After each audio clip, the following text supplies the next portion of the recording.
श्री स्वामी समर्थ सर्वांना. स्वामी कृपेने तुम्ही सर्व व्यवस्थित असाल अशी स्वामीचरणी प्रार्थना करते.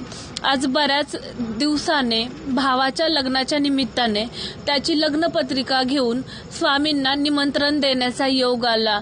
आणि असं म्हणतात, जोपर्यंत स्वामी महाराज त्यांना त्यांच्या दरबारात बोलवत नाही तोपर्यंत साधी मुंगी सुद्धा त्यांच्या दरबारात प्रवेश करू शकत नाही. असं बरेच दिवस झालं माझ्यासोबत घडत होतं की स्वामींच्या मंदिरात जाण्याचा योगच येत नव्हता. शेवटी तो आज आला.